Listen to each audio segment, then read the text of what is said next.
Bismillahi wassalatu wassalamu ala rasulillahi amma ba'du. Un frère du Cameroun m'a posé une question. Il dit ceci. Assalamu alayka ya akhil karim. Nous espérons que vous allez bien. Nous aimerions savoir quand les savants parlent de vol de science. Qu'est-ce que cela signifie réellement? Pouvez-vous si possible faire un audio pour nous expliquer comment un salafi doit se comporter avec les paroles des savants? Doit-il tout prendre d'un savant sous prétexte que c'est un savant, ou y a-t-il des règles à suivre? Alors, vu la pertinence de la première partie de sa question, et aussi à cause de la fitna qu'il y a eu ces temps-ci, où certains gens de science ont été accusés de vol lié à la science, j'ai donc décidé de faire un audio, ou plus, en fonction du temps que cela va nous prendre, afin que le profit soit général. Alors je demande à Allah de m'assister et de faire en sorte que je puisse expliquer les choses de telle sorte qu'elles soient très compréhensibles. Alors, ce sujet est très important, car certains ont une mauvaise appréhension du sujet et à cause de cela, ils font des dégâts. Bien qu'il faut aussi reconnaître que le sujet est un sujet un peu subtil. Ça nécessite quand même des éclaircissements. Alors, pour voir ce qui est juste et mieux appréhender le sujet, il faut comprendre que cette question, en réalité, revient à deux bases qu'on retrouve chez les gens du hadith. D'où l'importance aussi de connaître la science du hadith.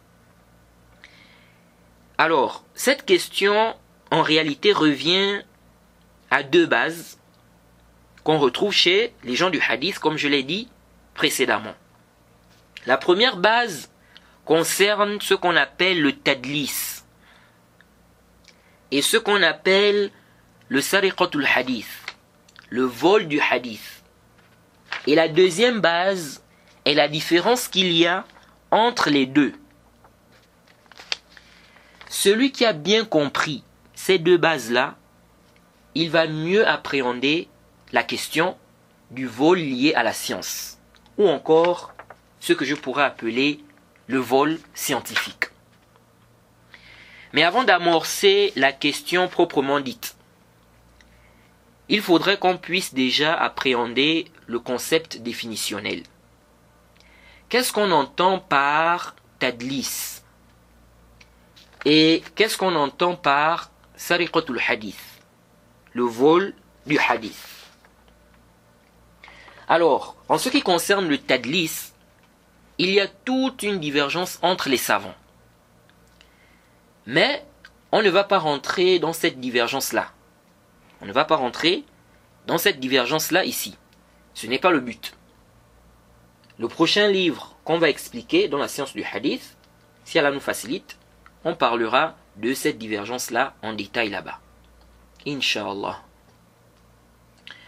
Alors, souvent, lorsqu'on parle du tadlis, on vise le tadlis ou l'isnad.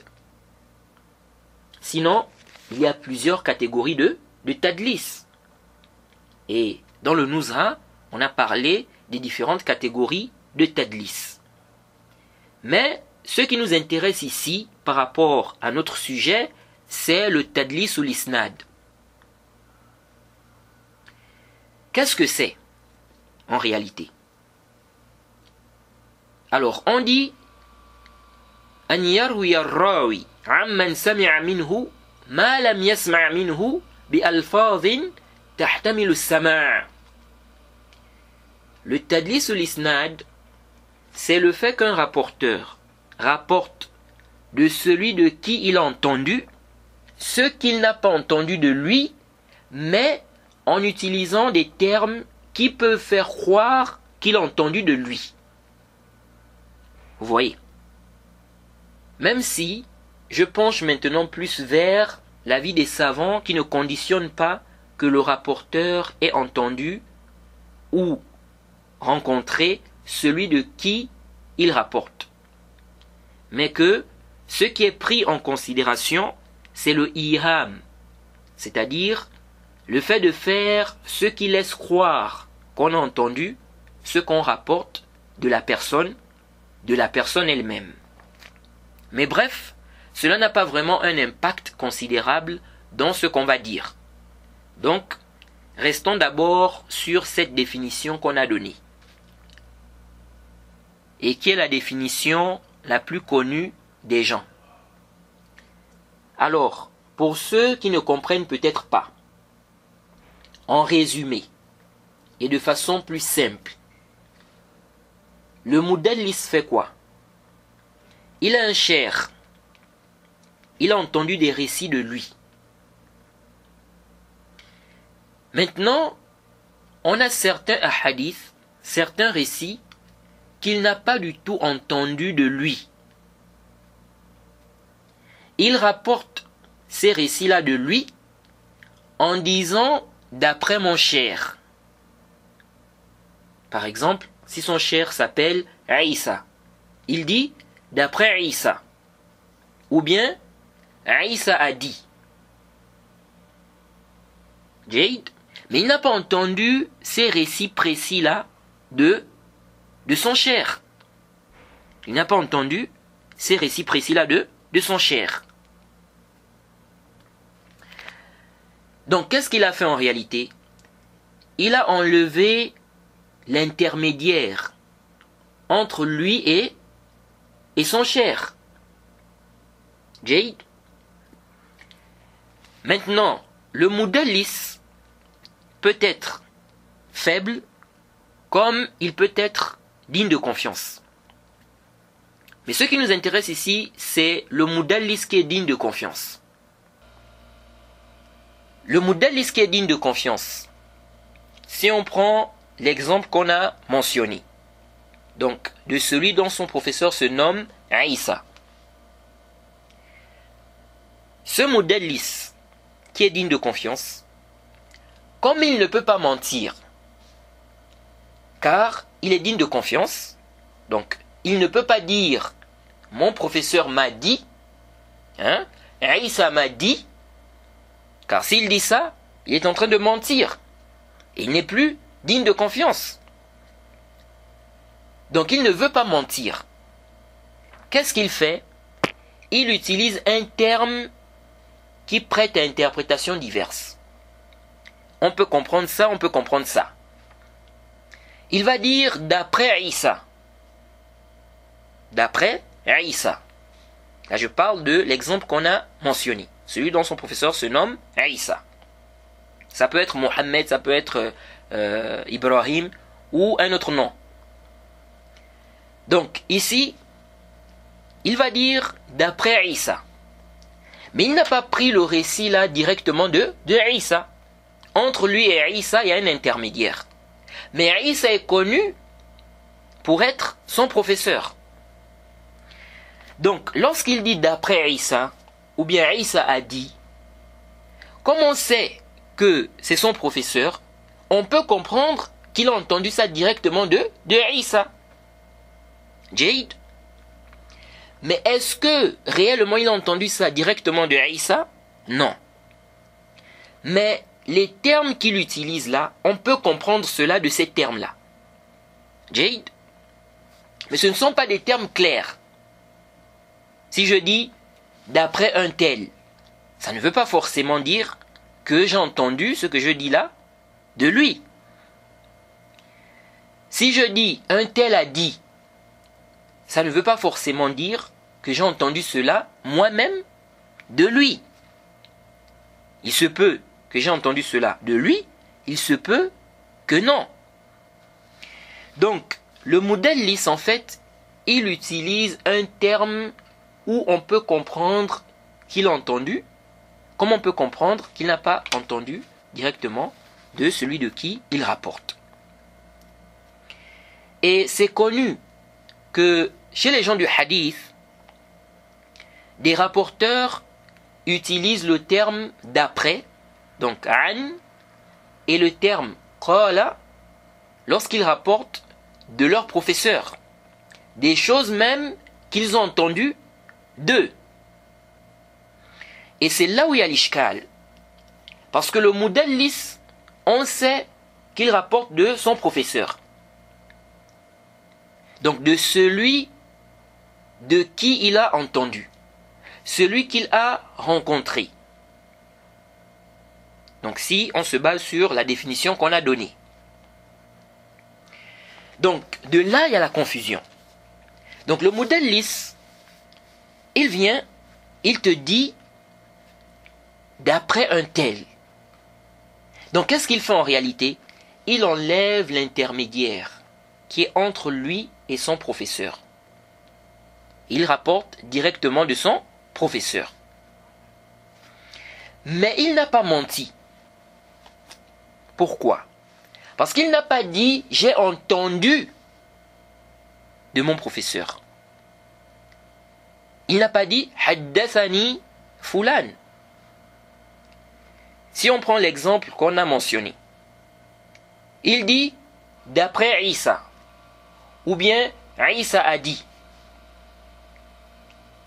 Ici, là, est-ce qu'il a dit « Isa m'a dit » ? Il n'a pas dit « Isa m'a dit ». Il n'a pas dit « Isa m'a dit ». Il a dit « d'après Isa » ou bien « Isa a dit ». De telle sorte que si quelqu'un vient lui apporter une objection, en lui disant par exemple que mais tu n'as pas entendu ce récit de Isa, il peut dire mais je ne t'ai pas dit que j'ai entendu cela de Isa. Je t'ai dit d'après Isa. C'est pourquoi en réalité le tadlis c'est une sorte de tawriya. C'est quoi? C'est une sorte de tawriya. Et la tawriya est autorisée dans l'islam. Et je crois qu'on avait déjà parlé de ce sujet-là. Quelqu'un dit par exemple, un tel est mon frère. Jade, celui qui écoute cela, il croit qu'il veut dire que c'est son frère de sang. Alors que lui, quand il a dit c'est mon frère, il a visé mon frère en religion. Ça c'est permis. C'est permis. Jade, et on a plusieurs preuves qui montrent qu'il est permis de faire la tawriya. Plusieurs preuves. Sauf que l'étudiant en sciences, ou le savant, ou même le musulman, ne doit pas trop faire de tawriya. C'est mieux de ne pas faire trop de tawriya. Parce que lorsque tu fais trop de tawriya, à un moment donné, les gens peuvent ne plus te prendre au sérieux. Vous voyez. Mais sinon, à la base, la tawriya est autorisée. C'est autorisé. Jade. Et c'est important de comprendre cela. C'est important de comprendre cela. Parce que certaines personnes ont accusé certains gens de science d'être des menteurs ou d'avoir menti. Alors qu'il y a la tawriya qui est là. C'est-à-dire que lorsqu'on regarde ce qu'on mentionne, de certains gens de science, ce qu'on mentionne, tu vois qu'il y a la grande hypothèse de tawriya. Donc pourquoi ne pas se dire que c'est une tawriya, sachant qu'on sait que cette personne n'est pas connue pour mentir.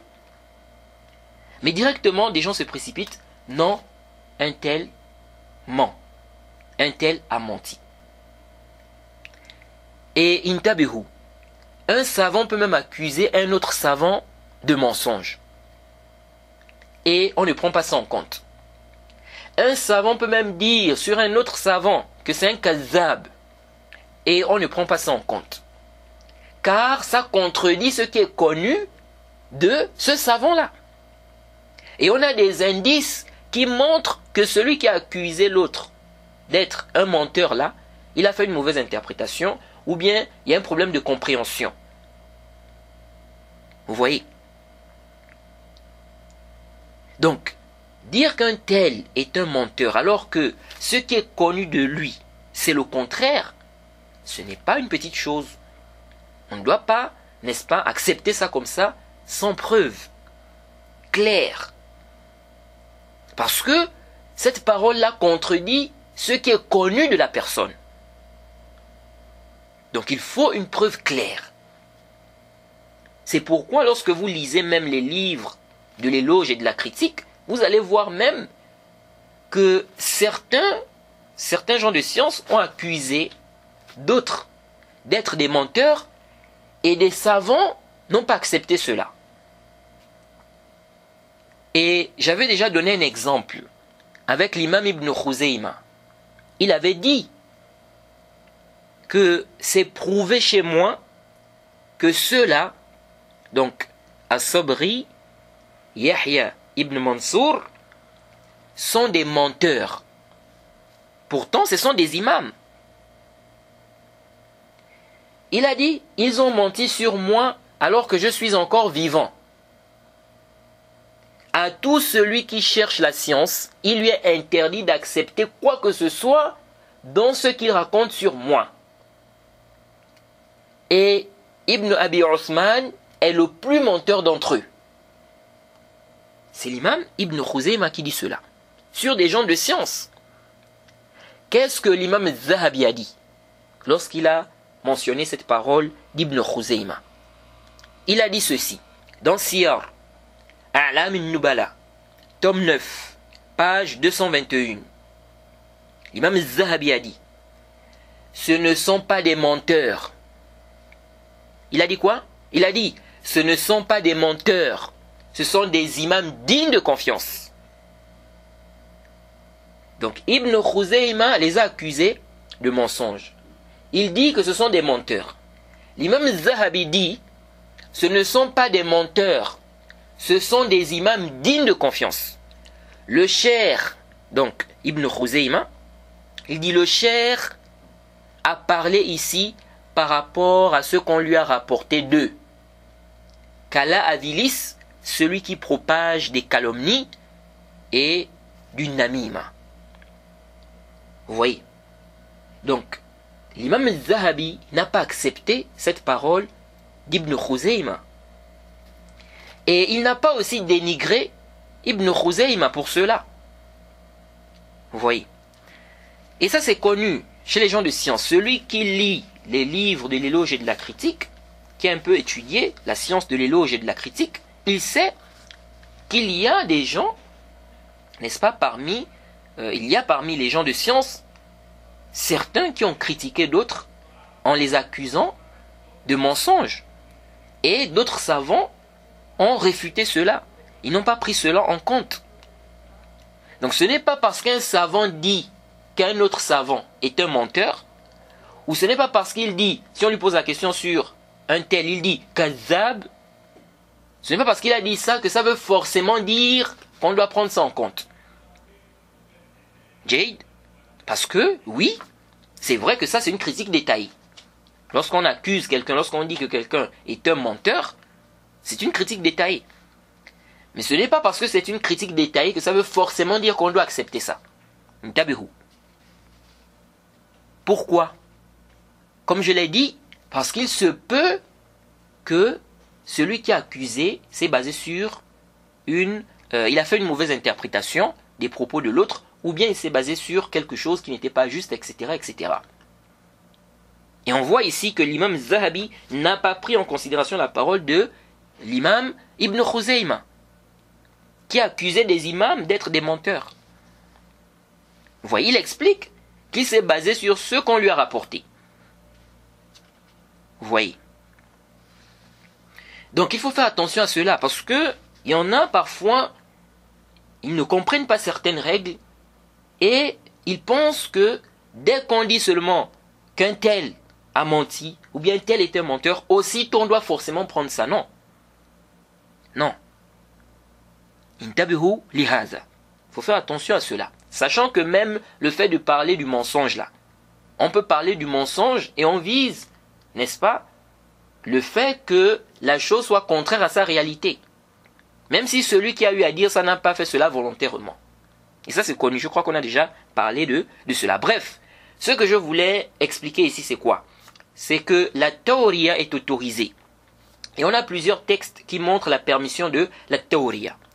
Donc, quelqu'un peut passer par, ou bien quelqu'un peut utiliser le procédé de la tawriya. Jade. Donc il peut ne pas mentir. Jade. Il utilise quoi? La tawriya. Ce n'est pas du tout interdit. Et donc, pour revenir à la question du tadlis, je disais tantôt que c'est une sorte de tawriya. Parce que celui-là qui fait le tadlis ou l'isnad, il te dit d'après un tel. Lui, il ne vise pas ici qu'il a entendu ça de cette personne. Ok? Mais il a utilisé un terme. Il a utilisé un terme qui peut faire croire qu'il a entendu ça de la personne directement. Mais ce n'est pas ce que lui il a visé. Ce n'est pas ce qu'il a visé. Jade, c'est pourquoi on ne peut pas donner une sentence générale concernant le tadlis en disant que le tadlis est interdit. Non. Ça dépend des buts.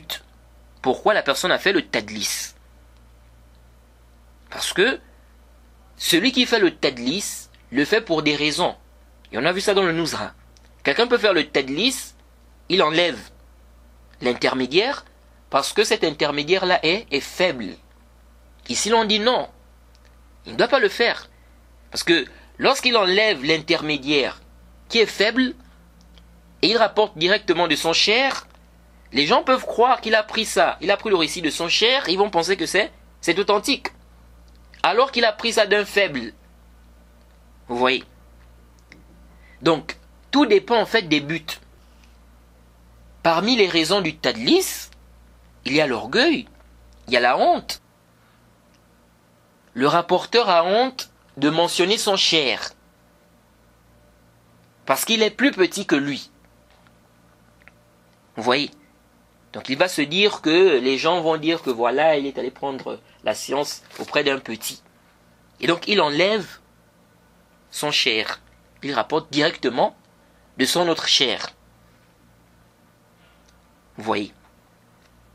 Et on a vu qu'il y a plusieurs raisons qui poussent, n'est-ce pas, la personne à faire le tadlis dans le Nuzha. Jade, ce n'est pas ce qui nous intéresse ici. Mais ce qu'on doit retenir, c'est qu'on ne peut pas donner une sentence générale. Parce que les savants ont divergé sur la sentence du tadlis. Mais à sahih, c'est l'avis de la majorité des savants, ce n'est pas du tout interdit. Tout dépend en fait des buts. Vous voyez? Et le tadlis en réalité c'est une sorte de tawriya. Alors, donc, le mudallis en fait, il ne ment pas. Mais en résumé, qu'est-ce qu'il fait? Il enlève celui qui est entre lui et celui de qui il rapporte en utilisant des termes qui laissent croire qu'il a entendu de lui.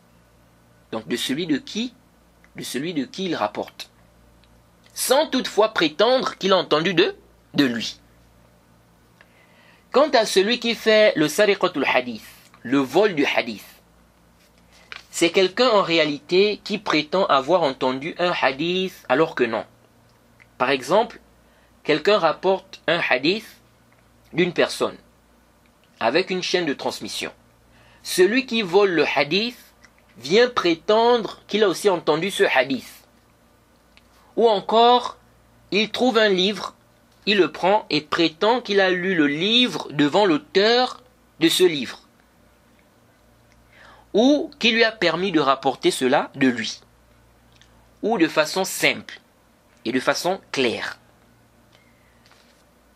Celui qui vole le hadith façonne, fabrique ou bien assemble une chaîne de transmission pour un hadith précis.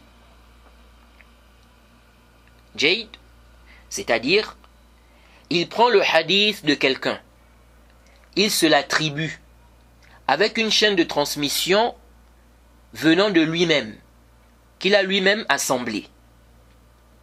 Celui-là, il fait quoi? On dit qu'il fait le vol du hadith. Il fait ce qu'on appelle le sariqatul hadith. Jade, il se peut que le hadith soit authentique, il se peut que le hadith soit faible. Jade. C'est pourquoi il y a une différence légère entre le menteur et celui qui vole le hadith. Les deux en réalité sont des menteurs. Jade, parce que celui qui vole le hadith, il ment. Il s'attribue un hadith qui n'est pas son hadith. Il ment. Mais ce n'est pas tout celui qui ment qui est considéré comme étant un voleur de hadith. Parce que celui qui ment, il peut mentir en inventant un hadith. Il peut mentir en inventant complètement un hadith. C'est-à-dire, il invente tout un hadith. Il dit un tel a dit. Alors qu'il n'a pas dit. Il a inventé ça. Ça, c'est un kazzab. Donc, il invente un hadith. Un hadith qui n'existe pas en fait. Alors que le voleur du hadith, il prend un hadith qui est déjà là. Et il se l'attribue. Vous voyez? Donc, ce n'est pas tout menteur qui est considéré comme un voleur de hadith. Mais celui qui vole le hadith est un menteur. C'est clair ou pas? C'est clair. Alors, intabihu huna. La différence entre le tadlis et le vol du hadith, c'est quoi? C'est clair. C'est que le mudallis ne ment pas. Juste qu'il utilise ce qui prête à interprétation diverses. Or, le voleur de hadith ment. Il prétend ce qui n'est pas vrai. Et il sait que ce n'est pas vrai. C'est pourquoi le tadlis à la base n'empiète pas sur l'intégrité du rapporteur. Sa'adala. Sauf vraiment dans des cas précis, en fonction des buts. C'est pourquoi on trouve dans les livres des gens du hadith, un tel est thiqa. Il est digne de confiance. Sauf qu'il est mudallis. S'il dit clairement qu'il a entendu, donc de son cher, on prend le hadith. Le cas contraire, non. Sauf ceux qui ont été classés dans les premières catégories de tadlis. Bref, on ne va pas rentrer dans tous ces détails-là. On a parlé du tadlis en détail dans le Nuzha. Ce qu'il faut retenir simplement ici, de manière générale, c'est que le tadlis n'empiète pas sur l'intégrité du rapporteur. C'est ça la base. Or, le vol du hadith, ça empiète. Ça fait tomber l'intégrité du rapporteur. Et parmi les rapporteurs connus pour être accusés de vol de hadith, on a Abu Hisham al-Rifa'i. Al-Khatib al-Baghdadi rapporte dans ses chroniques, donc le Tarikh, au tome 3, page 376, avec une chaîne de transmission authentique, il rapporte là-bas que Al-Hussein ibn Idris dit « J'ai posé la question à Uthman ibn Abi Shayba au sujet d'Abu Hisham al-Rifa'i. فقال إنه يسرق حديث غيره فيرويه. قلت أعلى وجه التدليس أو على وجه الكذب؟ فقال كيف يكون تدليسا وهو يقول حدثنا. Vous voyez. Donc, il dit, j'ai posé la question à Uthman ibn Abi Shayba au sujet d'Abu Hisham al-Rifa'i. Il a dit, il vole les hadiths des autres. Il rapporte cela. J'ai dit, en faisant le tadlis ou en mentant? Ah, parce qu'il peut faire le tadlis et des gens comprennent qu'il a volé le hadith. Donc il demande, il dit, en faisant le tadlis ou en mentant? Il a dit, comment cela peut être du tadlis alors qu'il dit un tel nous a dit? Il a dit quoi? Comment cela peut être du tadlis alors qu'il dit un tel nous a dit? Donc ici, c'est un mensonge. Voilà la différence. Dans les chroniques d'Ibn Ma'in, numéro 799, il a dit au sujet de Mohammed ibn al-Hassan. Et ici, il ne s'agit pas du compagnon de l'imam Abu Hanifa. Ça, c'est un autre Mohammed ibn al-Hassan.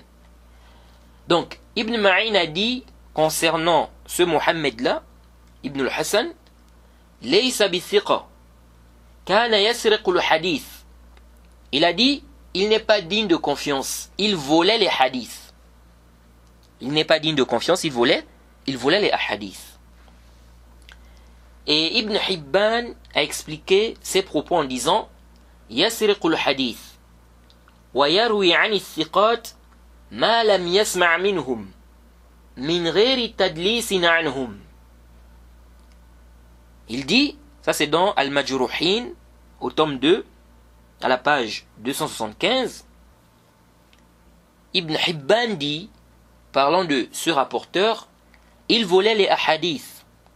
Il rapportait, n'est-ce pas, des thiqat, ce qu'il n'a pas entendu d'eux, sans tadlis.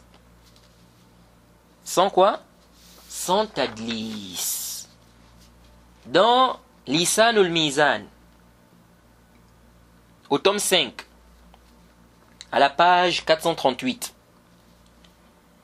Abu Ali ibn Abil Ahwas a dit que certains de ces chouyours ont travaillé sur 40 hadiths. Et Ibn Masdi ou Ibn Musdi, certains gens de science disent Ibn Masdi, d'autres disent Ibn Musdi.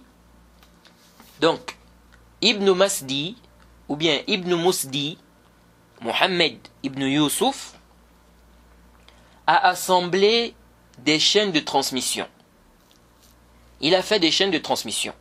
Puis il a prétendu que c'était ces ahadiths. Donc les ahadiths en question là. Et que ce qu'il rapporte là, c'est avec ces chaînes de transmission là. Qu'est-ce qu'Ibn Hajar a dit? Ibn Hajar a dit ceci. Intabihu huna. C'est très important. Cette parole d'Ibn Hajar est très importante. Ça c'est dans Lisan ul-Mizan, au tome 5 à la page 438. Ibn Hajar a dit ليس هذا بقادح في صدقه وإنما يعاب بأنه أوهم في أنه خرجها. Ibn Hajar dit quoi? Ibn Hajar dit ليس هذا بقادح في صدقه وإنما يعاب بأنه أوهم في أنه خرجها وتعب في تخريجها ولو كان ادعى السماع منها لما لم يسمع لكان كذابا وحاشاه من ذلك. Ibn Hajar dit ceci ne porte pas atteinte à sa véracité. Cela ne le discrédite pas. Il dit sauf qu'il est blâmé pour avoir fait un acte qui laisse croire ou pour avoir laissé croire que c'est lui qui a fait le takhrij et qu'il s'est fatigué pour cela. Donc, que c'est lui qui s'est fatigué pour cela. Alors que c'est le travail de quelqu'un d'autre. Ibn Hajar dit, s'il avait prétendu avoir entendu de ces hadiths ce qu'il n'a pas entendu, il aurait été un menteur. Et il ne peut pas le faire. Ou il ne peut le faire. Ou c'est impensable qu'il le fasse. Vous voyez. Alors, on voit ici qu'Ibn Hajar fait une différence. Et ça, il n'y a pas d'ishkal dans ça. Dans cette différence-là. Il y a une différence entre quelqu'un qui dit clairement qu'il a entendu telle chose alors qu'il n'a pas entendu, et quelqu'un qui ne dit pas cela. Mais le terme qu'il a utilisé peut faire croire qu'il a entendu. Mais il n'a pas dit qu'il a entendu. Jade, il y a une différence entre ces deux-là. Donc ici, il n'y a pas d'ishkal. Sauf qu'il y a un petit ishkal dans la défense d'Ibn Hajar. Parce que ce qui est apparent des propos de Abu Ali, Ibn Abil Ahwas, c'est que Ibn Masdi, ou bien Ibn Musdi, a fait des chaînes de transmission. Or, Ibn Hajar fait comprendre dans sa parole qu'il a juste fait ce qui laisse croire que c'est lui qui a fait le takhrij. Vous voyez? Bref, ce qui compte ici, ce qui nous intéresse surtout ici, dans les propos d'Ibn Hajar, c'est la différence qu'il a eu à faire entre celui-là qui fait un acte qui laisse croire, ok, qu'il a fait ceci ou cela, Jade, mais il n'a pas dit qu'il a fait ceci ou cela, il n'a pas dit cela, et celui qui dit clairement, qui prétend, qui dit qu'il a fait ceci ou cela, alors qu'il n'a pas fait cela, Jade. Donc, Ibn Hajar veut nous faire comprendre en résumé qu'il y a une différence entre le mensonge et le tadlis, ou encore le fait de faire ce qui laisse croire quelque chose, mais qui n'est pas vrai. Jade. Donc, celui qui fait le tadlis, s'il dit clairement qu'il a entendu quelque chose qu'il n'a pas du tout entendu, il devient quoi? Il devient menteur.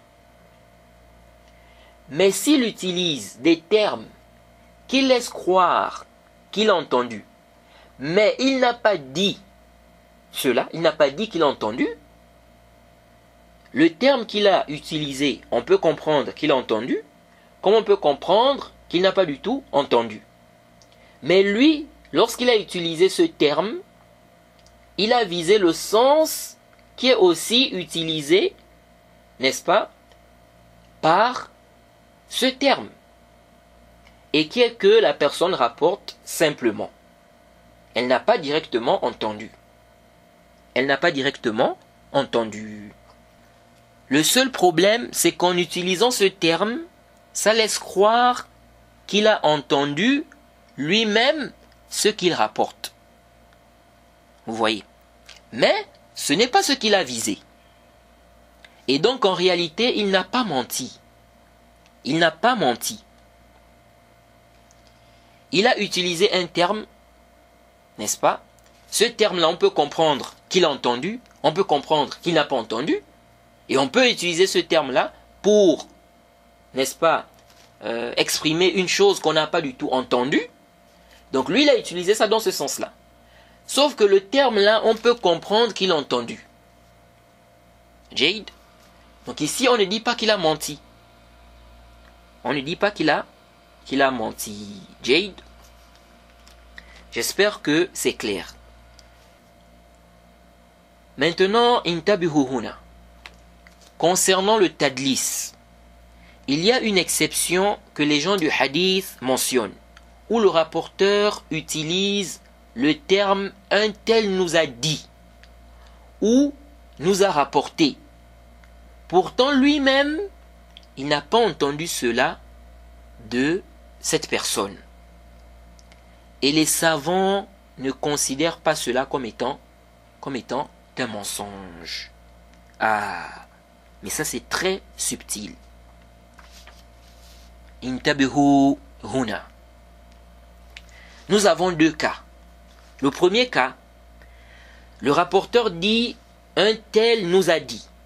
On a vu que le mudallis, celui qui est digne de confiance, pour ne pas mentir, qu'est-ce qu'il dit? Il dit d'après un tel. Ou bien un tel a dit. Jade, si on lui dit « mais tu n'as pas entendu ça d'un tel », il peut dire « mais je n'ai pas dit que j'ai entendu ça de lui. J'ai dit d'après un tel. » Ou un tel a dit. Ou dans mes propos, j'ai dit que j'ai entendu ça de lui. Vous voyez? Donc, le mudallis, Jade, en réalité, ici, là, il ne ment pas. Mais s'il dit « j'ai entendu un tel dire », alors qu'il n'a pas entendu, il devient quoi? Il devient menteur. Automatiquement, il est classé parmi les menteurs. On ne va plus dire non, ici là c'est un mudallis, non. Directement c'est un kazzab. Maintenant on a une exception chez les gens du hadith. Le mudallis peut dire un tel nous a dit. Pourtant, il n'a pas du tout entendu cela de cette personne. Mais les savants ne le classent pas parmi les menteurs ici. Malgré qu'il ait dit un tel nous a dit. Cette exception, on a deux cas en fait. Le premier cas, le rapporteur dit un tel nous a dit ou un tel nous a rapporté, mais il vise les gens de son pays. Il vise les gens de son pays.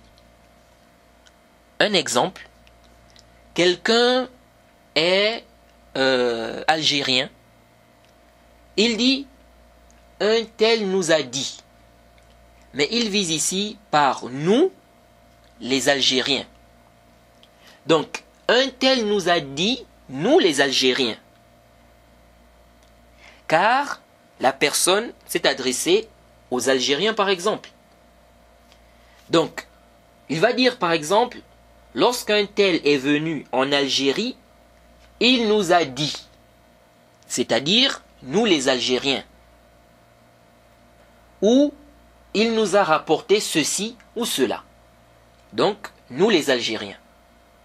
Même si lui-même, il n'a pas entendu cela directement. Je ne sais pas si c'est clair. Et celui qui est connu pour utiliser ce procédé, c'est Al-Hassan al-Basri.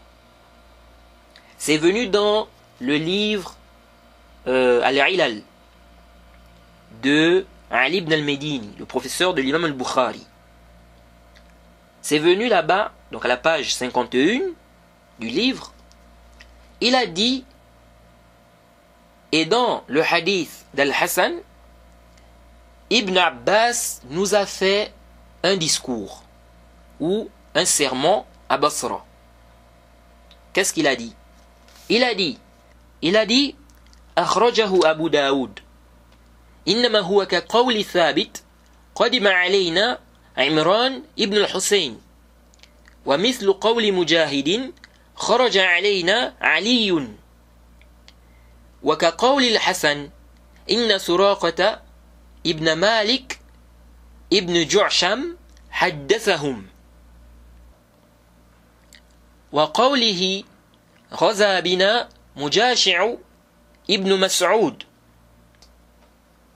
الحسن لم يسمع من ابن عباس وما رآه قط وكان ابن عباس بالبصرة. Donc il dit, dans le hadith d'Al-Hassan, Ibn Abbas nous a fait un sermon, un discours à Basra. Il dit, c'est rapporté par Abu Daoud, c'est comme la parole de Thabit, Imran ibn al-Hussein est venu chez nous. Il nous a rendu visite. De même, c'est semblable à la parole de Mujahid, Ali est venu vers nous, chez nous. De même, la parole d'Al-Hassan, certes, Suraqa leur a dit. De même, sa parole, Mujashi' a combattu avec nous.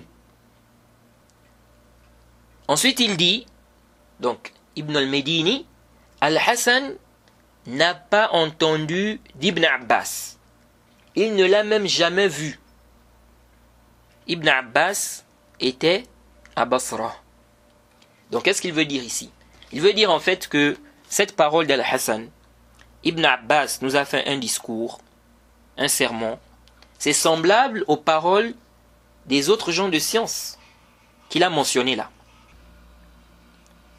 Ensuite, il dit qu'Ibn Abbas était à Basra. Donc, il veut dire quoi? Il veut dire en fait que qu'Al-Hassan a visé ici les gens de Basra. Donc, lorsqu'il a dit Ibn Abbas nous a fait un discours, un sermon à Basra, c'est-à-dire il a fait un discours aux gens de Basra. Parce que Al-Hassan al-Basri, il est de Basra.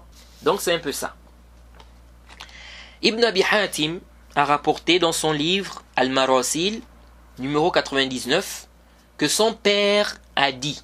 Donc, Abu Hatim, il a dit, concernant Al-Hassan al-Basri, Lam yasma' min Ibn Abbas, wa qawluhu khatabana Ibn Abbas, yani khataba ahl al-Basra.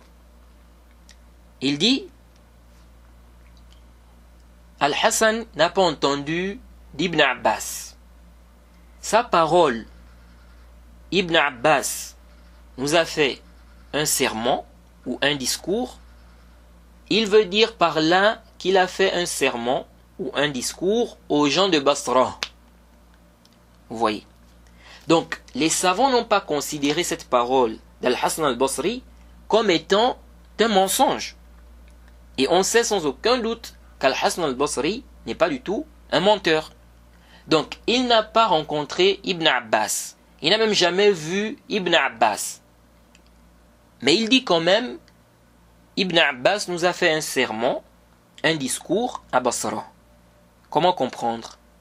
Les savants ont détaillé et ils ont expliqué comme on vient à peine de le voir. Jade. Donc, c'est une utilisation linguistique extensive. Donc la personne élargit le sens. Et ce sens, on le trouve dans la langue. Donc, si on sait que le rapporteur peut utiliser ou bien utilise tel terme et il vise ceci ou cela, Jade, il vise le sens large.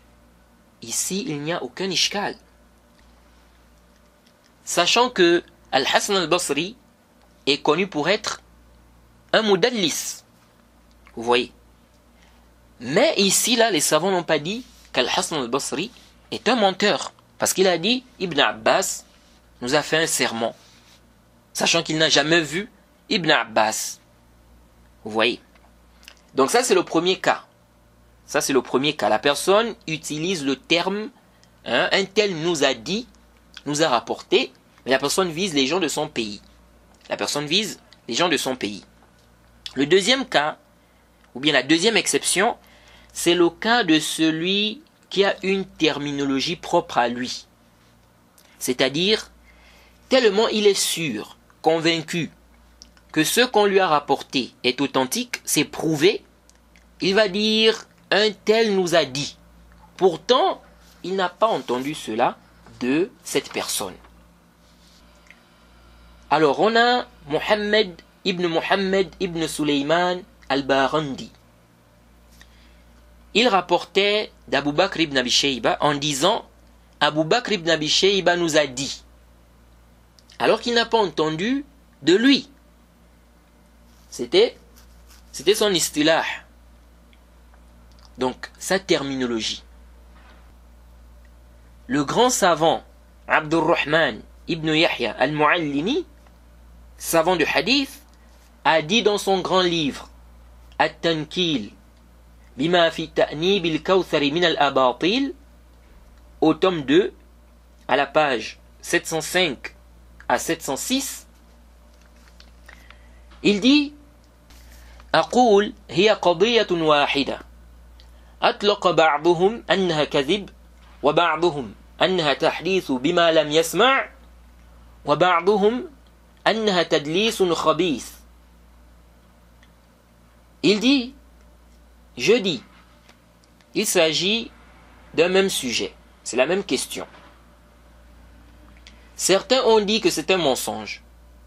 Donc, le fait qu'ils disent ici, Abu Bakr ibn Abi Shayba nous a dit, alors qu'il n'a pas entendu cela de lui. Al-Muallimi dit, certains ont dit, c'est un mensonge. D'autres ont dit, c'est rapporter ce qu'il n'a pas entendu de la personne. D'autres ont dit, c'est un mauvais tadlis. Il dit, وهو أنه كان يطلق فيما أخذه من ثقة عن أبي بكر بن أبي شيبة مثلا حدثنا أبو بكر بن أبي شيبة وإذا عرف اصطلاحه في هذا ليس بكذب. Il dit, il s'agit du fait qu'ils disent au sujet de ce qu'il rapporte, hein, ou au sujet de ce qu'il prend d'un rapporteur digne de confiance, d'après Abu Bakr ibn Abi Shayba, il dit, Abu Bakr ibn Abi Shayba nous a dit. Ensuite il dit, si on connaît sa terminologie dans ça, ce n'est pas du tout un mensonge. Ce n'est pas un mensonge. Il dit, وفي فتح المغيث نظائر. Et il dit, dans Fath al-Mughith, on a des exemples de ce genre. Il dit, كقول الحسن البصري خطبنا ابن عباس وخطبنا عتبة ابن غزوان وأراد أهل البصرة بلده. Il dit, c'est comme la parole d'Al-Hassan al-Basri, Ibn Abbas nous a fait un serment. Utba ibn Ghazawan nous a fait un serment. Il vise les gens de Basra, de son pays, car ils n'étaient pas présents lorsqu'ils ont fait ces serments-là. Il dit, de même sa parole, Abu Huraira nous a dit, et la parole de Taous, قدم علينا معاذ اليمن وأراد أهل بلده فإنه لم يدركه. Il dit, de même la parole de Taous, lorsqu'il dit que Muaz est venu chez nous, au Yémen. Il vise ici les gens de son pays, car il n'a pas rencontré Muaz. Puis il a cité des exemples. Et il a dit ceci, intabihu. Il a dit, ولا شبهة في جواز مثل هذا لغة إذا كانت هناك قرينة. Il dit, وقد خاطب الله تعالى اليهود في عصر محمد صلى الله عليه وسلم بقوله وإذ أنجيناكم من آل فرعون الآيات. Il dit, il n'y a aucune ambiguïté dans la permission de ce genre de choses linguistiquement s'il y a un indice. Ensuite il dit, et Allah s'est adressé aux Juifs qui est au temps du prophète Mohammed sallallahu alayhi wa sallam en ces termes. Et rappelez-vous le moment où nous vous sauvâmes des gens de Pharaon, jusqu'à la fin des versets. Vous voyez. Mais qui avait été sauvé? Ceux-là, ces juifs-là, ou bien c'était les juifs qui étaient au temps du prophète Moussa alayhi salam. Il dit, Allah dit également, et rappelez-vous, quand vous dites, ô Moussa, qui avait dit ça? Ô Moussa. Vous voyez. Et ça c'est connu. Hein? On peut, n'est-ce pas, attribuer quelque chose à une personne, hein? On peut attribuer à une personne des propos, par exemple, de ses ancêtres, du moment où la personne approuve cela. Jade, il n'y a pas d'ishkal dans ça. Donc, si la personne approuve cela, la personne se vante même par rapport à cela, il n'y a pas d'ishkal. Donc il dit, Allah dit également, et rappelez-vous, quand vous dites ô Moussa. Ensuite il a dit rapidement que c'est venu dans le Sahih, d'après Sa'ib ibn Yazid, il a dit qu'on emmenait le buveur d'alcool au temps du messager d'Allah. Ensuite il dit qu'Ibn Hajar a dit, parlant de ce récit, qu'il y a dans ce récit l'annexion de l'acte à l'interlocuteur, avec un terme qui est au pluriel et dont la personne est comprise. Jade, au sens figuré. Donc la personne est considérée, n'est-ce pas, comme étant incluse dans, n'est-ce pas, ce terme. Jade. mais au sens figuré. Il dit au sens figuré. Bon, la question du sens figuré, on a déjà détaillé ça dans Wasitiyya. Jade. Il dit car Sa'ib était très petit. Vous voyez. Il dit c'est comme si ce qu'il a visé par sa parole, on emmenait le buveur d'alcool, Jade, c'est-à-dire les compagnons. C'est-à-dire les compagnons. Bon, on peut aussi comprendre qu'il était présent. Ce n'est pas parce qu'il était très petit qu'il n'était pas présent. Vous voyez. Comme expliqué à l'Aïni, on peut comprendre qu'il était présent. Ensuite, le Cheikh Al-Mu'allimi dit, on trouve beaucoup cela dans les poésies arabes. Vous voyez. La personne va dire, on a tué un tel. On a fait ceci, on a fait cela. Et le sujet ici est autre que celui qui parle parmi les gens de son peuple. Vous voyez. Il dit فإذا كانت هناك قرينة تنفي الحقيقة أو تدافع ظهور الكلمة فيها خرجت عن الكذب.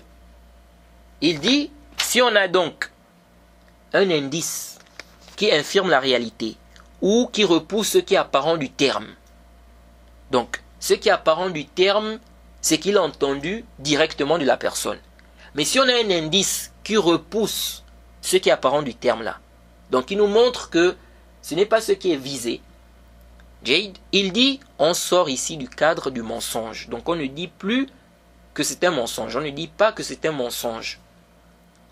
Et il dit, وَمِنَ الْقَرِينَةِ أَنْ يُعْرَفَ عَنِ الرَّجُلِ أَنَّهُ مِمَّا يَسْتَعْمِلُ هَذَا وَإِنْ لَمْ تَكُنْ هُنَاكَ قَرِينَةٌ خَاصَّةٌ اتِّكَالًا على هذه القرينة العامة. Il dit parmi les indices qui montrent, donc qui permettent de sortir de ce qui est apparent là, il dit c'est qu'on sache que la personne qui a utilisé le terme utilise ce terme là pour viser telle chose. Jade. C'est-à-dire on sait que cette personne utilise, n'est-ce pas, ce procédé-là. Il dit, même si on n'a pas un indice spécifique, on se base sur l'indice général. C'est-à-dire, même si dans les propos de la personne, on n'a pas un indice spécifique qui montre qu'il vise ça, mais on sait déjà qu'il utilise souvent ce terme-là et il vise telle chose. Donc il n'y a pas de mal à comprendre cela de cette façon. Il dit, on se base sur l'indice général, qui est donc le fait qu'il utilise souvent ce procédé-là. Ensuite, il a répondu, donc le Cheikh Al-Mu'allimi, il a répondu à la parole de l'imam Daraqutni, disant qu'il se peut qu'il ait volé, donc qu'il ait eu à commettre le vol de hadith, donc Mohammed ibn Sulaiman. Il a expliqué qu'il s'est basé sur, qu'il s'est peut-être basé sur une histoire. Il a évoqué de quelle histoire il est question. Puis il a dit que ce n'est pas clair. Et il a dit que les ahadiths d'Al-Barandi montrent qu'il ne faisait le tadlis que dans des ahadiths où il n'y a aucune ambiguïté sur l'authenticité jusqu'à celui de qui il rapporte. Et il dit ensuite فلا يقول مثلا حدثنا أبو بكر بن أبي شيبة إلا فيما يستيقن أن أبا بكر ابن أبي شيبة حدث به فهذا تحقيق حاله. Vous voyez. Donc il dit,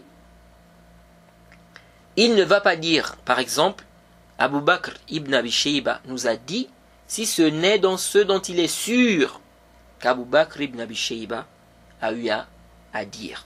Il dit, c'est donc ce qui est juste au sujet de son cas ou de sa situation. C'est ce qu'il faut retenir au sujet de sa situation.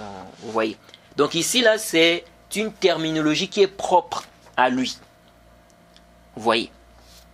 Donc c'est comme si en fait, tellement il est sûr que le rapporteur a dit cela, il met ça comme s'il avait lui-même entendu ça du rapporteur. Vous voyez? Donc, le cheikh Al-Muallimi explique que si on connaît déjà son but, son utilisation du terme, sa terminologie, on ne va pas dire ici que c'est un mensonge. Vous voyez? On ne va pas dire que c'est un mensonge.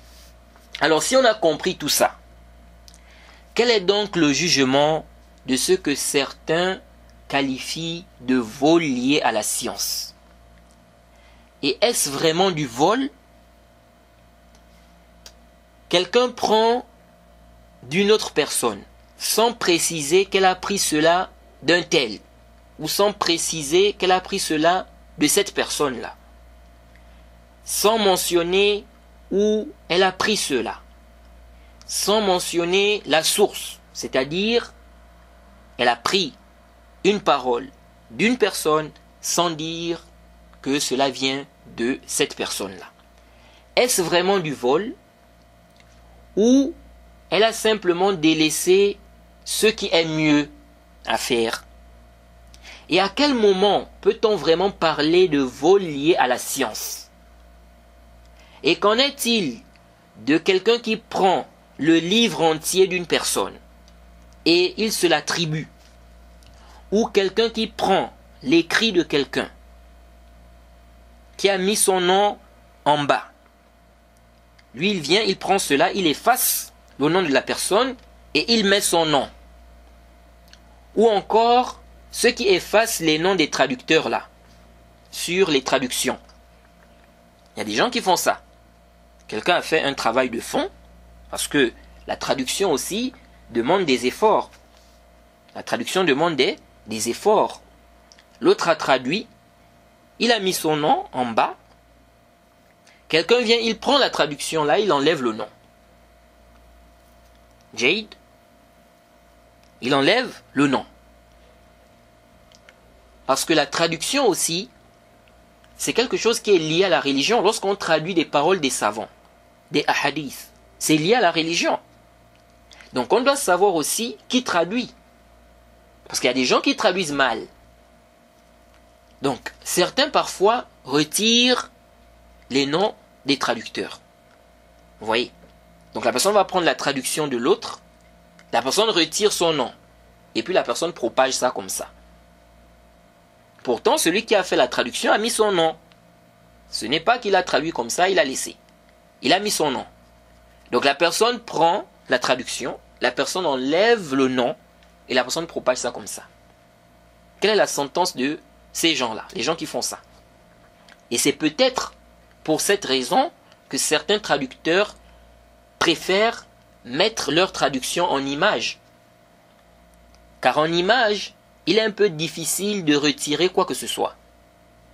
Parce que pour retirer là, il faut un logiciel, des trucs comme ça. Et tout le monde n'a pas le temps de faire ce genre de choses. Alors que lorsque la traduction est écrite, simplement, quelqu'un peut facilement enlever le nom du traducteur et puis propager ça comme ça. Vous voyez?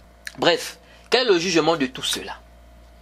Tout d'abord, il faut déjà mettre de côté le cas de quelqu'un qui fait un écrit où il regroupe les paroles des savants, en arabe par exemple, avec des références.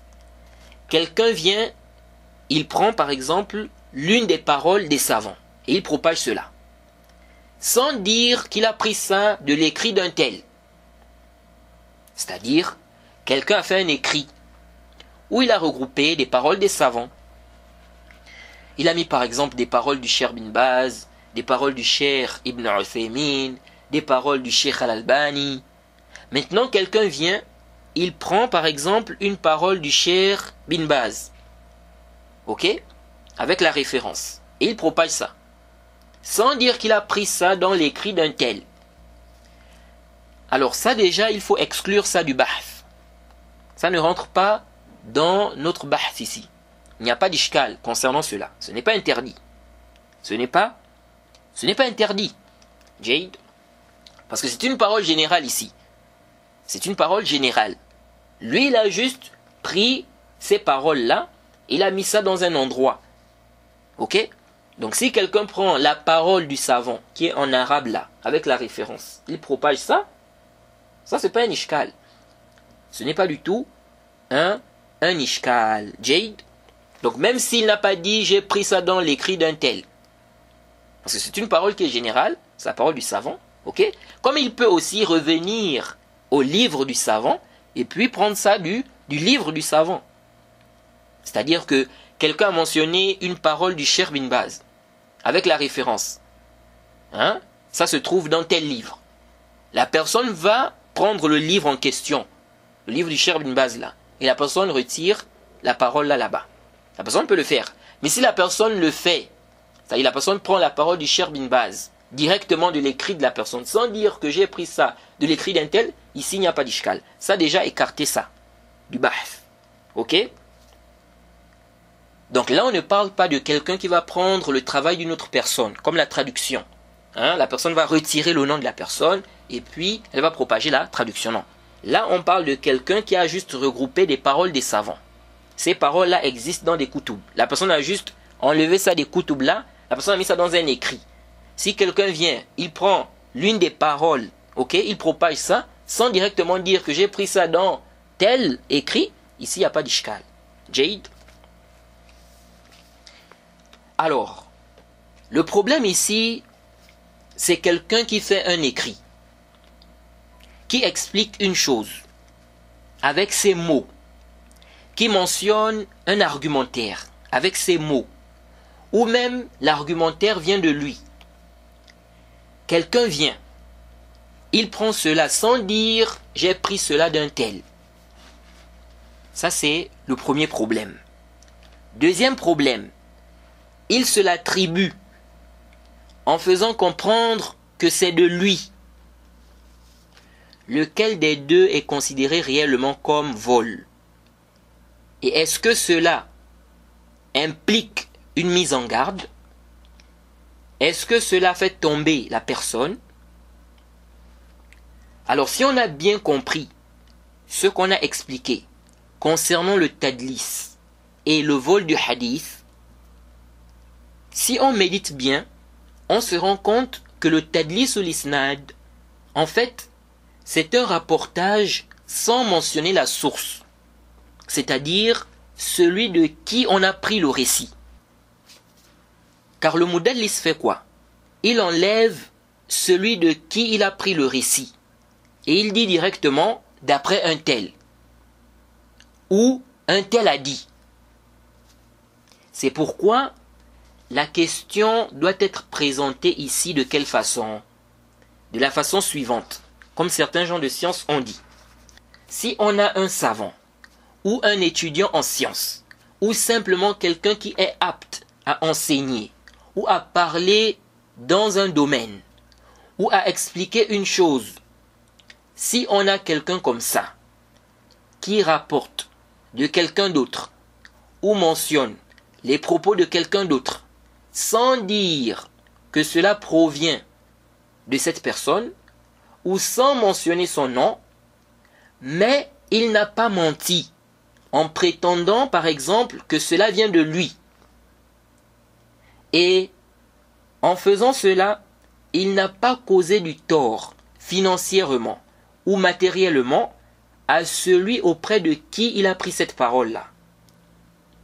Est-ce qu'on peut dire que ce dernier a volé et donc le critiquer, le discréditer et le faire tomber pour cela et déclarer qu'il n'est plus considéré comme intègre, faire une mise en garde contre lui à cause de cela? C'est là le grand problème. Et intabihu huna. Ça, c'est une question en rapport avec le manhaj aussi. Alors, tout d'abord, il faut savoir que celui qui prend le travail de quelqu'un d'autre, comme son livre, ou un livre qu'il a écrit, ou une recherche qu'il a eu à faire, il prend cela et il se l'attribue, c'est-à-dire qu'il dit clairement que c'est son travail, c'est lui qui a fait cela, ou encore il enlève le nom de l'autre et il met son nom à la place, sachez que ceci est haram. C'est interdit. C'est interdit. Et c'est se faire passer pour ce qu'on n'est pas. Et ça rejoint le vol du hadith. Plus que cela, c'est pire que le vol du hadith. C'est pourquoi As-Sakhawi, après avoir mentionné ce qui est voulu par le vol du hadith, dans son livre Fath al-Mughith, au tome 1, à la page 344, il a mentionné la parole de l'imam Zahabi où il dit وَلَيْسَ كَذَلِكَ مَنْ يَسْرِقُ الْأَجْزَاءَ وَالْكُتُبَ فَإِنَّهَا أَنْحَسُ بِكَثِيرٍ مِنْ سَرِقَةِ الرُّوَاةِ أو الرِّوَايَةِ. Il dit que l'imam Zahabi a dit ce n'est pas la même chose avec celui qui vole les livres regroupant des ahadiths sur un sujet précis ou sur un chapitre précis, ou encore les livres regroupant des ahadiths rapportés par une seule voix, ou simplement celui qui vole des livres. Car cela est bien pire que le vol des rapporteurs ou des narrateurs, ou encore des versions de hadith. Fin de citation. Donc, il dit celui qui vole des livres, donc il s'attribue des livres. Il dit cela est bien pire que le vol des narrateurs ou des versions de hadith. C'est pire. Et je profite à rappeler, souvent je vois des frères dire plus pire. En réalité, on ne doit pas dire plus pire. Parce que ce terme contient déjà le comparatif. Vous voyez, ça signifie déjà plus mauvais. Donc, il n'y a plus à dire plus pire. Non, on dit seulement pire. Bref, donc il a dit, cela est bien pire que le vol de rapporteurs, des narrateurs. Vous voyez. Et cette parole de l'imam Zahabi à la base se trouve dans son livre Tarikh al-Islam. Et le fait d'agir ainsi, voler les livres, les écrits des gens, en prétendant que cela vient de nous, il faut bien comprendre. En réalité, c'est vouloir qu'on voit le travail présenté comme étant le nôtre. Et qu'on reçoive des éloges pour ce qu'on n'a pas fait en réalité. Pour ce qu'on n'a pas fait en réalité. Et les textes montrent l'interdiction de ce genre d'actes. Et ça conduit à cacher la science, à délaisser l'obligation. Aimer qu'on nous fasse des éloges pour ce qu'on n'a pas fait. Et ceci est clairement interdit dans le Coran. Allah a dit لا تحسبن الذين يفرحون بما أتوا ويحبون أن يحمدوا بما لم يفعلوا فلا تحسبنهم بمفازة من العذاب ولهم عذاب أليم.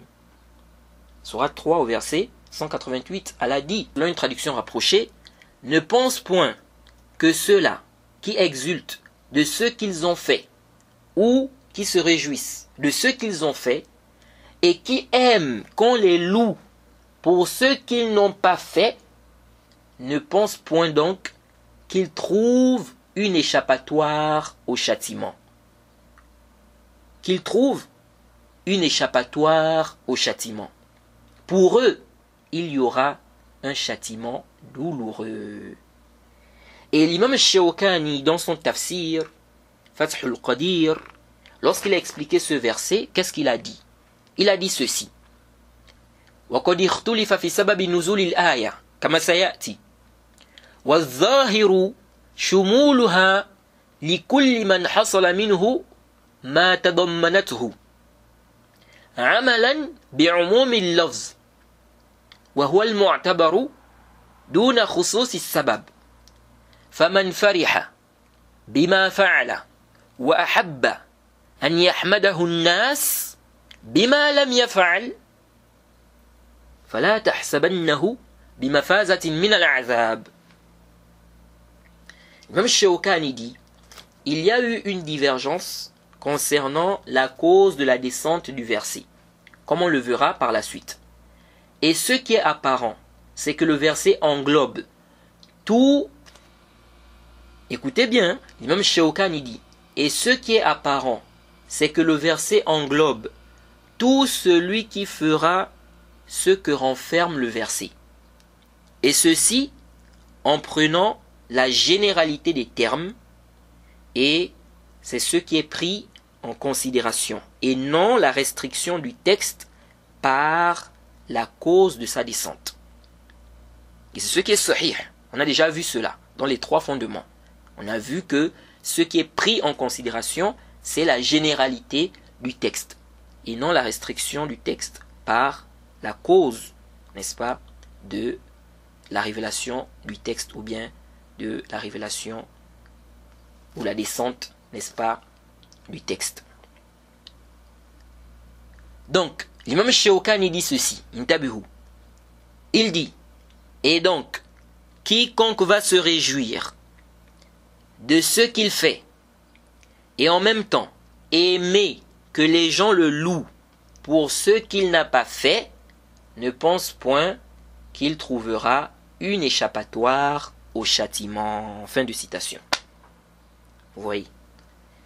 Donc, cacher le haqq, cacher la vérité, se réjouir de ce qu'on fait, et aimer qu'on nous fasse des éloges pour ce qu'on n'a pas fait, Jade, celui qui fait ça, il tombe, n'est-ce pas, dans ce qui est mentionné dans ce verset. Vous voyez. Et en guise de profit, le Cheikh As-Sa'di s'est basé sur ce verset, donc le verset 188 de la sourate 3, pour dire qu'il est permis d'aimer qu'on nous fasse des éloges pour des choses qu'on a faites. Vous voyez. Il explique en fait que c'est le mafhoum du verset. Parce que dans le verset, qu'est-ce qui est blâmé? C'est le fait d'aimer, ok, d'aimer qu'on nous fasse des éloges pour ce qu'on n'a pas fait. Donc le cheikh a déduit que si on aime qu'on nous fasse des éloges pour ce qu'on a fait, pour nos efforts, il n'y a pas d'ishkal, tant que, il a bien expliqué ça, tant qu'on ne tombe pas dans l'ostentation. Le cheikh a dit, tant qu'on ne tombe pas dans l'ostentation. Et pour renforcer sa position, il s'est basé sur certains versets. Par exemple, le verset où Ibrahim dit وَجْعَلْ لِي لِسَانَ صِدْقٍ فِي الْآخِرِينَ. Vous voyez, Ibrahim demande à Allah, il fait dua, il dit fais que j'ai une mention honorable sur la langue de la postérité. Donc, il demande à Allah de faire en sorte que les gens parlent de lui en bien, que les gens le mentionnent en bien. Vous voyez. Il a aussi mentionné le verset qui se trouve dans la sourate Al-Furqan, le verset 74, où Allah, parlant des serviteurs de celui qui possède l'immense miséricorde, ils ont dit وَجَعَلْنَا لِلْمُتَّقِينَ إِمَامًا. Fais de nous des guides pour les pieux, des imams pour les pieux. Donc il demande à Allah de faire d'eux des guides pour des pieux. Donc des modèles. Vous voyez. Donc le cheikh a cité ces versets-là pour renforcer, n'est-ce pas, son avis ou sa position. Vous voyez. Même si je trouve aussi, je trouve qu'il y a quand même un ishkal dans les propos du cheikh Saadi. Vous voyez. Et l'ostentation, vraiment, n'est pas à l'abri. on n'est pas à l'abri, donc il faut vraiment faire très attention. Ala kulli hal, c'était juste en guise de profit. Parmi les preuves claires qui montrent l'interdiction de prendre le travail d'autrui, que ça soit un livre ou un écrit, puis de se l'attribuer, le hadith du prophète où il dit وَمَنِ ادَّعَ مَا لَيْسَ لَهُ فَلَيْسَ مِنَّا وَلْيَتَبَوَّ مَقْعَدَهُ مِنَ النَّارِ. Ça c'est dans le Sahih Muslim, le hadith numéro 61. Le prophète dit, celui qui prétend ce qui n'est pas à lui ne fait pas partie des nôtres. Celui qui prétend ce qui n'est pas à lui ne fait pas partie des nôtres et qu'il prépare sa place en enfer. Vous voyez, c'est dangereux. Al-amru khatir. La chose est dangereuse. Et c'est clair que celui qui prend l'écrit ou le livre de quelqu'un, il retire son nom, puis il se l'attribue, il mentionne son nom à la place, par exemple, il est en train de prétendre ce qui n'est pas du tout à lui. Il s'attribue ici ce qui n'est pas à lui. Ça c'est haram. Et Ibn Hajar a dit quoi concernant ce hadith? Ibn Hajar a dit concernant ce hadith dans le Fath, au tome 6, page 541, il dit يؤخذ من رواية مسلم تحريم الدعوة بشيء ليس هو للمدعي فيدخل فيه الدعاوى الباطلة كلها مالا وعلما وتعلما ونسبا وحالا وصلاحا ونعمة وولاء وغير ذلك. Il dit, on retient de la version de Muslim l'interdiction de prétendre quoi que ce soit qui n'appartient pas à celui qui prétend cette chose. Entre dans cela toutes les fausses prétentions, que ce soit de l'argent ou de la science, il dit, ou de la science, ou l'enseignement, ou la lignée, ou la situation, ou la piété, ou les bienfaits, ou la proximité, ou encore le droit à l'héritage à cause de la libération de l'esclave, ou autre chose. Fin de citation. Et l'imam Nawawi, concernant ce hadith, il a dit وَفِي هَذَا الْحَدِيثِ تَحْرِيمُ الدَّعْوَةِ مَا لَيْسَ لَهُ فِي كُلِّ شَيْءٍ سَوَاءٌ تَعَلَّقَ بِهِ حَقٌّ لِغَيْرِهِ أَمْ لَا. Il dit, il y a dans ce hadith l'interdiction de prétendre ce qui n'est pas à nous dans toute chose.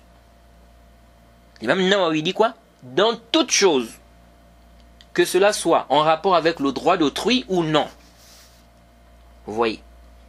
Et c'est également rapporté dans le Sahih al-Bukhari, le hadith numéro 5219, d'après Asma bint Abi Bakr. Elle dit qu'une femme a dit Ya Rasulallah, inna li darratan, fahal alayya junahun in tashabba'tu min zawji غير الذي يعطيني. فقال رسول الله صلى الله عليه وسلم المتشبع بما لم يعطى كلابس ثوبي زور.